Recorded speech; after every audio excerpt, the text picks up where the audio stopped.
Hi everyone, welcome to episode 71 of the ITSM Crowd. Our topic today is technology is here to stay. So talking about the fact that some of the changes that have happened to many organisations recently will actually lead to a more permanent evolution of the organisation rather than being something that gets rolled back like we would roll back our disaster recovery plans. So I've got two incredibly knowledgeable guests with me today.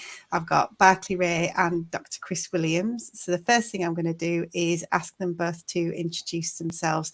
So Barclay, if I can come to you first, please. Hi there. Thanks, Claire. I've been working in service management for a few years as a consultant and author, and worked with many of the organizations like ITSMF, involved with ITO, involved with SDI and various other organizations. And yes, I've been sitting around for the last 3 months twiddling my thumbs. Thank you very much. I'm sure that's not true. Chris? Hi, Chris Williams. I'm an associate professor at Durham University at the Business School. And my main areas of research and teaching are in strategy, international business, and innovation. I spent 20 years in industry before I moved into academia, working in international companies, mostly in information systems development environments in the 1980s and 1990s and a bit into the 2000s.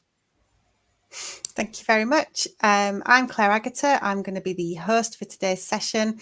And while we're live on YouTube, you can ask Chris and Barclay questions using the YouTube comments. So if you've got anything that you specifically want to ask to Chris or to Barclay, pop it into YouTube comments. We can pick it up here during the broadcast and we can answer it during the session. So by all means, please do that.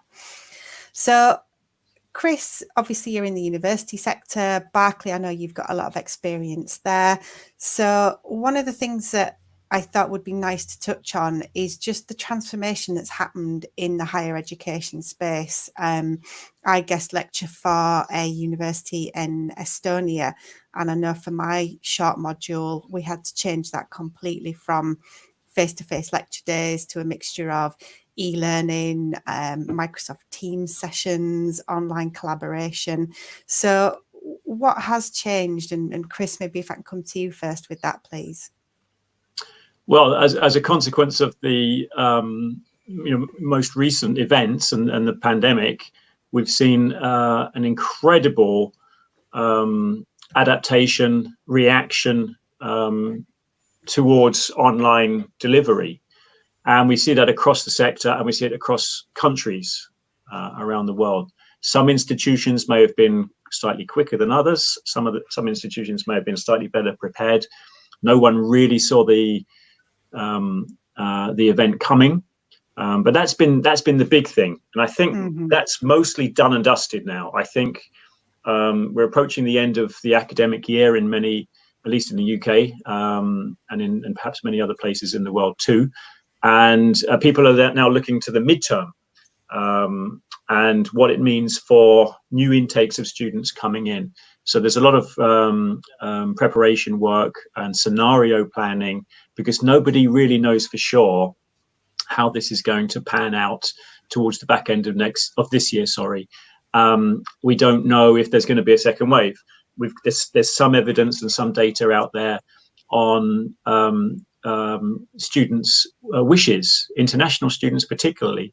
And when you look at the UK higher education sector, this is a billions of pounds industry, if you like. The UK exports transnationally education services, and a large part of that is based of the revenue.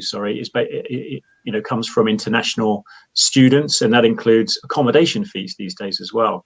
The broader context, as many people will know, is that these universities these days are run increasingly like businesses, and there's all kinds of different sources of revenue coming in. And if you don't have the students coming from abroad, going to the cafes, paying for accommodation, not only the tuition fees as well, then you could be losing tens of millions of pounds, in some instances hundreds of millions of pounds, or at least facing that. So there's a lot of scenario planning going in right now on quite flimsy evidence, because nobody really knows for sure what's going to happen in terms of what should be delivered online, what can be delivered in a traditional sense, how that would happen. So I think there's certainly a very interesting time ahead. In terms of longer term, I think there's an opportunity for universities to think about the capabilities that would be left over as a consequence of this reaction, and also as a consequence of the midterm scenario planning. At some point, let's hope it won't be too long, maybe in 2021, I think a lot of institutions will be looking at their new capabilities that they've developed perhaps quite quickly, or they've brought different resources and assets together to deliver services in a new way. And they'll be scratching their heads and saying, guys, we've got something here. We may want to go into this space. An example could be the MBA world, where a university traditionally, or a business school traditionally, did not offer an online MBA. They're suddenly finding that their professors and their tutors can teach in an online sense, that there is a market for online MBA education. And perhaps in a year's time, they'll look at those capabilities and say, you know what, we want to play in this space as well. So I think longer term, there's going to be some shake-up at a strategic level as well. So those are some of the trends going on right now. I also think there's some really big opportunities from an information system point of view, which is very relevant to the community here. I know universities, higher education systems, institutions are massive information information generators and information repositories. They are complicated information systems.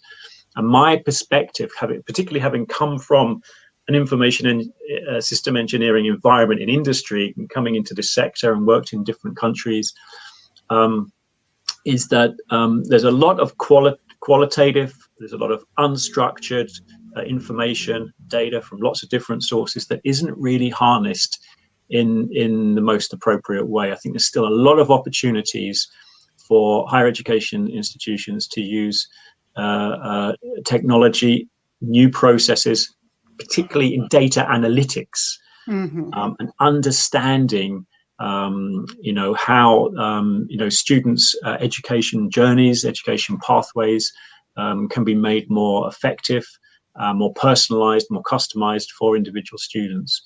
I think what universities have demonstrated this year so far in this short-term reaction is that they've used existing technologies to deliver online. Great, that's great. Great news that we had this technology at this particular time. Maybe 5 years ago, 10 years ago, it would have been a different story. But that's not the same as saying, what information do we have and do we have access to in a very complicated organizational environment? And how can we combine data together from different sources to do some data analysis, perhaps some machine learning and artificial intelligence, in order to optimize what we do for the future? I see that area as a massive area of opportunity, but it's one that I think would take a lot of willpower at a strategic level to potentially convince stakeholders to invest appropriately, as the private sector does. So I think there could be challenges along those lines. There still are processes which are paper-based. There still are some old-fashioned processes out there. I do think that the ongoing transformation in the organizational system and what we can do with data analytics, I think is brought into sharp focus as a consequence of the most recent events. And I'll bring you in at this point, Barclay, as well. Does that kind of change in how organizations need to think strategically, does that reflect your experience as well? Well, yes, it does. I mean, I've been involved with universities from a consulting point of view for probably the last 15, maybe even 20 years. And the big change really is this whole concept of student experience, and also the commercialization and the sort of awakening of commercial focus across universities.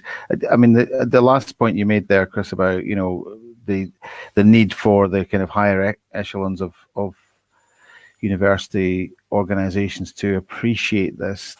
That still, I think, is quite a big challenge. Just understanding what they need to do to change. And my example there is where I've worked for a number of different universities. What I've found in the last few years is that actually some of the younger universities have been maybe ahead of the game from the point of view of technology, because they've started from scratch, they've seen what's possible, and they've just gone and done it. Whereas you might find some of the more, well-known institutions, or the Russell Group or whatever you want to call them, and beyond that, not just the Russell, but universities that are well established and have got a name, where maybe they have, it's taken them a lot longer to waken up to, one, the commercial side, and two, the student experience side. And just as a silly example, when I was at university, which is albeit a very long time ago, one of my professors, his lecture style, I never saw his eyes in 4 years, because he sat at a desk like this and read his notes. And that is an example, and that was deemed to be acceptable, or nobody complained, as far as I know, whatever it was, 40 odd years ago. So the whole thing about, no, we're there to actually create an experience for our students, and that's important. And that's still, I think, one of the biggest challenges post virus is it's great to talk about doing everything online, but actually, I don't know about you guys, but the big thing still about going to university is actually the experience. It's a transformational time. You meet a whole pile of new people. You suddenly realize you're not the sharpest tool in the box compared to everybody else, but that's not a bad thing. It sets you up for life in terms of how you do work and how you engage with people and how you network, all those kind of things. The idea of just doing that all at home in your room in front of a screen is nightmarish, as far as that's not going to university. That's home study, So I think we've got to find ways of keeping that experience alive, picking up on the good stuff that we've done in the last few months and seen in terms of change, but also how do we build that experience going forward, and for the whole, as you mentioned earlier, the whole area of international, and let's be brutal, revenue that international, right. That's what it's reputation and revenue. And again, I know some UK cities where there are little mini towns, based upon people coming from specific parts of the world where they've got communities, which is, you could see either as good or bad, but certainly from the university's point of view, it's potential huge risk if those people aren't going to come for or can't come, for the future. And I think talking about that university experience, one of the things that you mentioned, Barclay, when we were prepping for this session was this concept of kind of social continuity, and how does that fit in with the way that we're living at the moment, and maybe the way organisations are going to structure themselves in future? Well, I think if nothing else, it's brought really into sharp focus. We've been talking in our industry, as you know, for the last few years about the people side and the soft skills and all that sort of good stuff, and it's become part of the frameworks. It's become part of the way that we do things, much more than just technology or process or whatever. So that's great, but it's in every area of work. People have realised that actually we get things done not just by having meetings and meetings that you can have on screen, but it's a much richer experience. And this idea of social continuity is that we develop, a much broader personal relationship with people. The thing for me that I've noticed is that people that I already know, it's fine, you get on this, but we've had some shared experience. that we can relate to, whether that's working or socially or both. But when you're trying to engage with new people just through this medium, it's very difficult because you don't have that, you don't have that flexibility, you don't have that background of engaging with them. So this idea of social continuity is just to say, well, if we're planning or operational resilience, whatever it's called now, how we manage in a crisis and how we are sustainable as organizations, we have to bear in mind the people and social part as well, and how we're going to find ways of not just doing this, or Teams or Zoom or whatever, but building on that and, understanding the different types of work, what things can only be done in person, what things can best be done off-site or remotely. Mm-hmm. And then there's a whole pile of stuff in the middle that we need to kind of work our way through to get to that point where we in 6 or 9 or 12 months time, we're working differently, maybe back to whatever we want to call normal, but there's some things have changed and we've got some things for the better, and we're working on how we can get the other things to the way that they need to be. It's quite a practical thing, I think, just working through that, how we understand what's worked well and what hasn't worked well, and how we mitigate against that. And if I may add to some of the wordings there, Barclay, I mean, working out what's worked well, what hasn't worked well, deciding on whether that particular format or an education experience is appropriate or not. These are all equations relating to some kind of outcome that you want to achieve.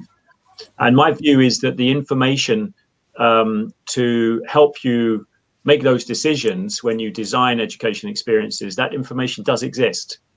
And a lot of it is, heuristically generated in the minds of senior managers in institutions. A lot of it's tacit knowledge. And sometimes those assumptions may not be right. And I think at a major level, you see that in the recent impact of this crisis on the education sector, particularly in the UK, in other countries too, in terms of, let's call it, a false sense of confidence or security. This was a model that's working. It's generating hundreds of millions of pounds for an institution.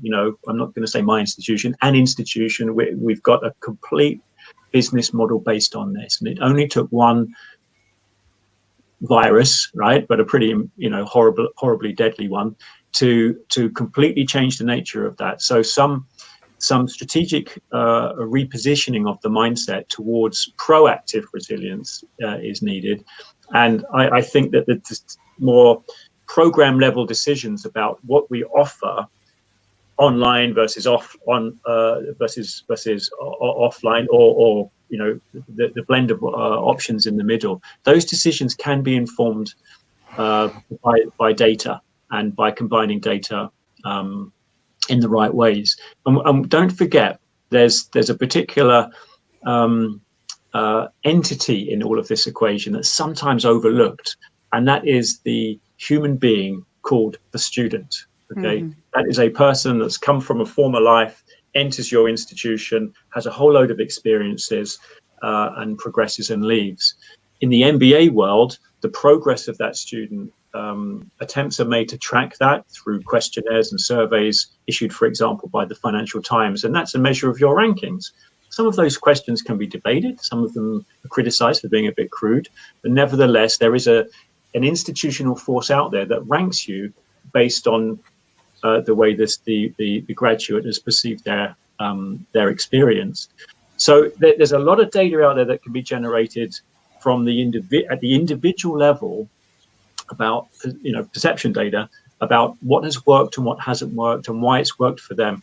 We get evals all the time, and one student could say, "Love the module, 10 out of 10, didn't really work for me," and another student can say, having gone through exactly the same experience, hated it, learned nothing new. So I think there's an opportunity to generate individualized education pathways based on a comprehensive analysis of data and information that's out there. And I do think that the recent crisis and this response by putting things online, which you had no choice, you had to do it. I do think that has created a new awareness of what may be possible. It's not a black and white thing, online versus offline. There's lots of different shades of grey in the middle, but how you design your offerings at a program level. One thing, I suppose, and this is in a wider context as well, Claire, which is just that sense of we have to be careful, because on the one hand, you have something like this, and we've been talking about digital transformation for years, and then suddenly it's done in 3 months, and we go, hey, we've done it, and we can't go back. We can't sort of go back on it. But is that in itself, is that a good thing, or do we then try and use it to solve a lot of other problems as well? And just in terms of what you're saying there, to what extent has this, regardless of the actual nature of how it's happened, has this been coming in higher education in terms of more focus on the student experience or more focus on the individual pathway? Because are we saying that we really have moved on from my professor, sticking his hands into his face? Hopefully we have, but in the commercial world, we're definitely doing that much more of that kind of customer experience, journey mapping, all that good stuff. Is that, do you think that really is or has been happening, even before this came along? I personally don't. Not at that individual level. I think decisions made in program design and module development were really based on the intuition and knowledge of individuals, convening and saying, look, we need this program to be changed for these reasons, or we need a new module for these reasons. A lot of power given to the individual designer, the professor sitting there and deciding which readings should be used.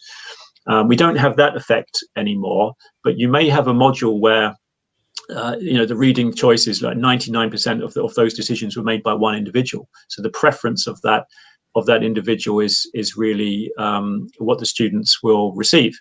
And is that necessarily the best thing? There are checks and balances. Things get checked and reviewed. But we're talking about a wider range of experiences as well. And in universities like Durham, there's a whole range of student experiences that happen in colleges outside of what happens in the class. And that's part of the selling point for a lot of institutions in the UK as well, and in other places too. I claim that the information is there to find, what creates positive outcomes at an individual level, and later on in people's careers and for the benefit of society as well, actually. It'd be great to think if that's the way it was. I just have a sense, though, and having worked with a few universities, where I don't feel it's been as joined up as it anywhere near it should be. I agree. That's also my point. That's my point. It's a difficult challenge, but does it mean to say you don't embark on that challenge? After all, a lot of research universities, people are researching some pretty difficult stuff. So I think we should have the brain power to look at the informational power, if you like, of the institution as well. And I think the key here is, because one of the things that's worried me is organisations seem to be very black and white. We did everything in the office. Hey, we've proved we can do everything online now, so we're going to do everything online. And the key for me is that if we are going to change how we work, how we study, that we do so in an educated way, and we build a learning organisation, and I mean learning, not a university, but an organisation that can try things and evaluate the results of those and kind of continually evolve, rather than saying, oh, well, this happened, now we are doing this.